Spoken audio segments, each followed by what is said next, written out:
100 tahun lalu, Raja Yunjong dan juga pasukannya berusaha kabur dari ibu kota. Semua itu karena pasukan musuh sudah mulai menyerang. Seorang perwira militer bernama Chun Gum-hui menyarankan agar raja pergi ke desa Yongdam. Desa itu merupakan kampung halamannya dan juga dikenal sebagai tempat naiknya naga ke atas langit. Raja Yunjong setuju untuk pergi ke desa tersebut. Di saat mereka dalam perjalanan, tiba-tiba seorang prajurit militer memberitahu bahwa pasukan musuh sedang berkemah di dekat gunung.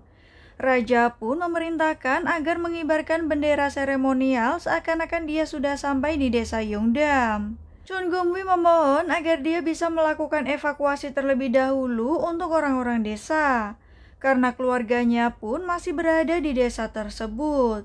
Tetapi raja tidak peduli dan lebih mementingkan keselamatannya sendiri. Akhirnya prajurit lain pun membuat Chun Gum-hui tidak sadar. Dia pun diikat serta ditinggal dari pasukan rombongan raja. Kakek Tuan Choi menyaksikan semua kejadian tersebut. Hingga akhirnya terjadilah kerusuhan di desa Yongdam karena musuh mengira raja sudah tiba. Setelah buku itu terungkap, Tuan Choi memohon ampun kepada Raja Yiguang karena kakek buyutnya menulis tentang tindakan memalukan keluarga kerajaan. Namun berkat buku tersebut, raja akhirnya mengetahui sejarah yang tidak pernah terungkap. Kini raja masih akan memikirkan hukuman untuk Tuan Choi. Tiba-tiba Yori merasakan suatu kesedihan yang sangat mendalam. Hal itu berkaitan dengan kesedihan dari Chun Gum-hui dan juga seluruh penduduk Yongdam yang saat itu meninggal karena kekacauan. Yori masih tidak menyangka ada seorang raja yang mengorbankan seluruh rakyatnya demi keselamatan dirinya. Menurut Kancul, desa Yongdam saat itu terlihat seperti neraka. Tiba-tiba Yori melihat Roh Yeongga dan langsung mengejarnya. Yori pun tidak percaya bahwa Yeongga bisa keluar dari tubuh roda 8 kaki. Di saat Kancul datang, tiba-tiba Roh Yeongga menghilang. Kini roda 8 kaki menjadi semakin kuat setelah menelan Mutiara Bibi.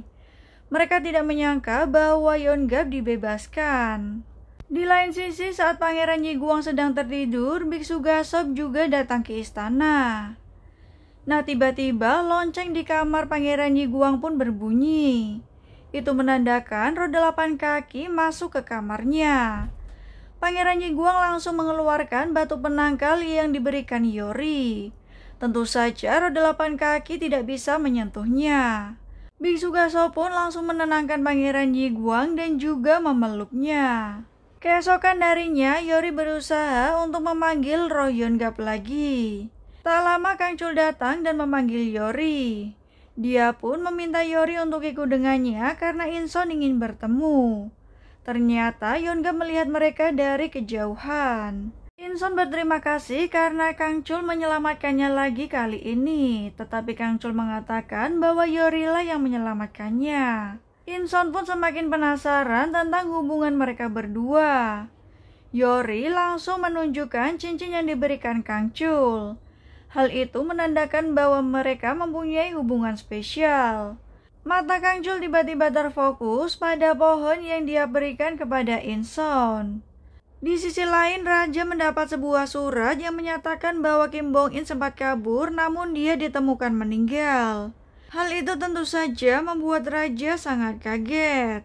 Kini Yori terlihat sedikit kesal kepada Inson karena dia cemburu. Namun Yori justru menuduh bahwa Kangcul lah yang memekarkan bunga tersebut. Tetapi Kangcul mengatakan bahwa itu bukanlah perbuatannya.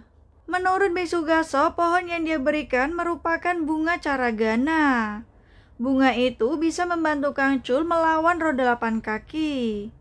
Ketika Kangcul memakan bunga tersebut, hal itu bisa membantunya bertahan saat pertempuran. Namun permasalahannya, bunga tersebut sudah puluhan tahun tidak mekar. Tetapi setelah identitas roda 8 kaki terungkap, bunga itu mulai berkuncup. Kini Yori dan juga Kangcul berusaha menemui Raja. Menurut Kasim Kim, Raja sedang bersedih karena Kim Bong-in telah meninggal. Walaupun begitu, Kim Bong-in adalah kakeknya. Sementara itu, Menteri An menyuruh Jung Sason untuk segera mencari dukun buta Pongsan. Setelah kematian Menteri Kwak dan juga Kim Bong In, dia tidak ingin terlibat.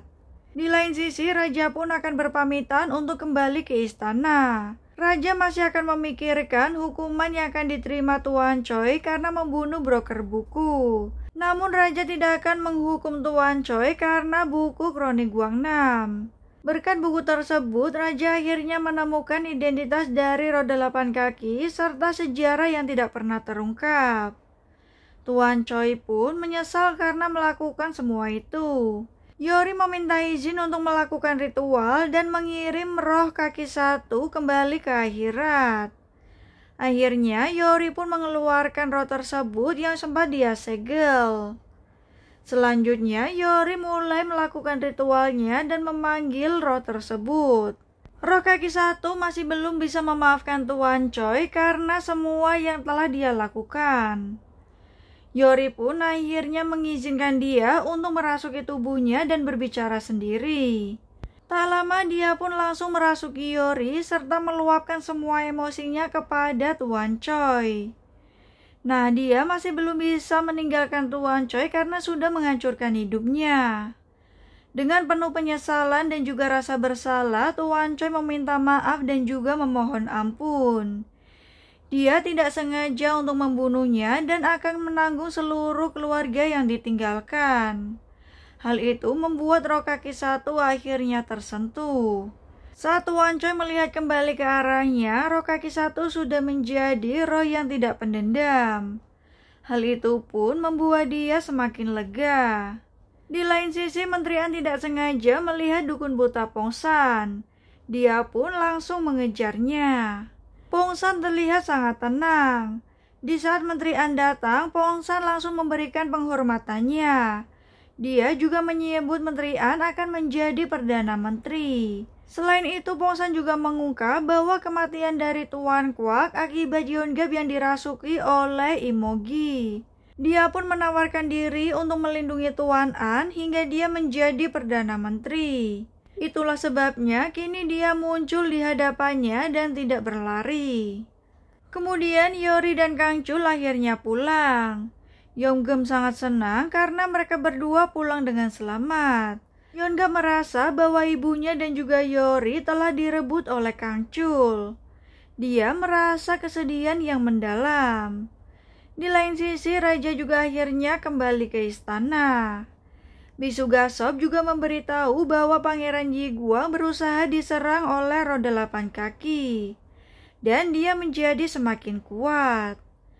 Kang Chul pun mulai mencoba kekuatannya kembali, tetapi dia menjadi semakin lemah. Tuan Choi sudah bersiap menerima hukuman. Seharusnya dia dihukum penggal. Namun karena kesetiaannya, dia hanya dihukum cambuk dan juga disuruh membayar uang 10 yang. Hal itu membuat Tuan Choi sangat kaget karena hukuman yang cukup ringan yang dia terima. Tuan Choi pun berterima kasih kepada Raja. Dia juga meminta Inson untuk tidak khawatir karena dia akan segera kembali ke rumah. Ternyata Kang Chul bertemu dengan Inson dan bertanya tentang pohon yang dia berikan. Inson menjawab bahwa dia merawat pohonnya dengan cukup baik.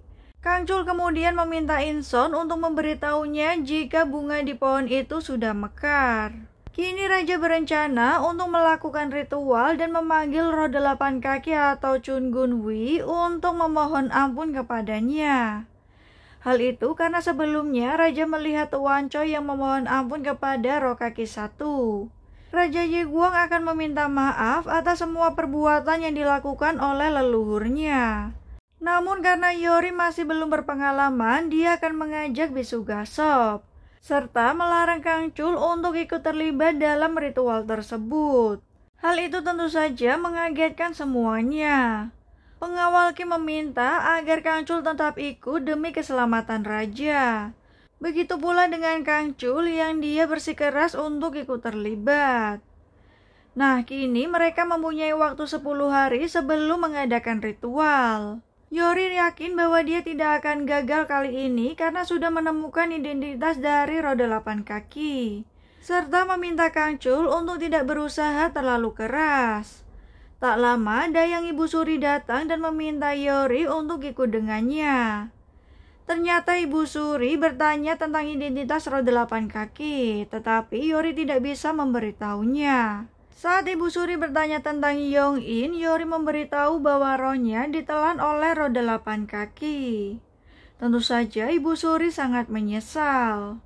Nah, hantu kecil istana memberitahu Yori bahwa ada barang kesayangan Pangeran Yong-in yang masih disimpan. Yori memberitahu jika Ibu Suri berdoa dengan barang kesayangan Pangeran Yong-in, kemungkinan rohnya bisa kembali ke akhirat.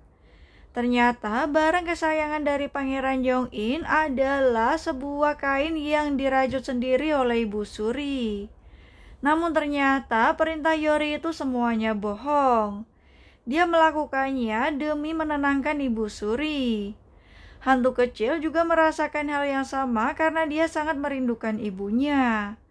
Yori pun akhirnya memberikan sepasang sepatu untuk hantu tersebut. Dia juga meminta hantu kecil itu untuk segera menemui ibunya. Di lain sisi, Raja masih terlihat sangat sedih atas semua perbuatan yang dilakukan oleh leluhurnya. Kangcul mengejeknya, tetapi dia berusaha menghibur Raja. Sebelumnya, Kangcul menduga bahwa semua manusia itu sama. Tetapi dia memuji Raja atas semua perbuatannya. Yongab melihat kedekatan mereka dan merasa bahwa dia telah kehilangan semuanya. Ternyata dukun Pongsan juga memanfaatkan semua kebencian Yongab dan akan mengubahnya menjadi sebuah dendam. Kemudian Menteri An mencoba untuk mendekati Kangcul.